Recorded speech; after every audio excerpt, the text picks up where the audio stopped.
After more than 100 witness interviews, including more than 80 with witnesses no other committee of Congress talked to, and tens of thousands of pages of documents, that is the single greatest impression that we are left with, that there are men and women who love this country enough and what it stands for and how it can inspire others to serve in dangerous places under dangerous circumstances. So I will respectfully ask my citizens to simply do this. Read the report. Read the report, and if you do read the report, I think what will become manifest to you is what has become manifest to us, which are two different images. The image on the one hand of what was happening in Benghazi during the relevant time period, and the image on the other hand of the decisions made and not made in Washington during that same time period. Nothing could have reached Benghazi because nothing was ever headed to Benghazi. No U.S. military asset was ever deployed to Benghazi despite the order of the Secretary of Defense at 7 o'clock that night.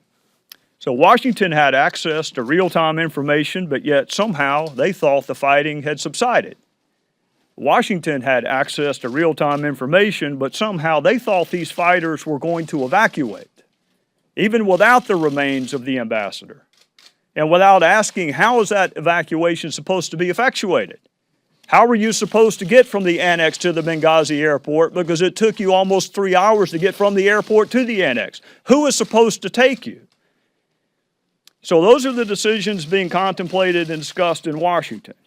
And this mistaken belief that there was an evacuation that was imminent without asking the pretty fundamental question of how do you expect us to effectuate this evacuation?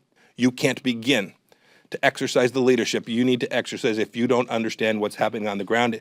And if you choose to put political expediency and politics ahead of the men and women on the ground, for that, you'll have to answer to yourself.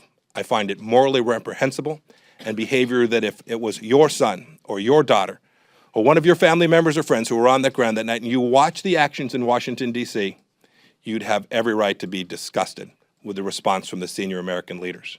This was a failure at the most senior levels of our government, and one that I hope the recommendations this committee presents will help making sure that something like this never happens again.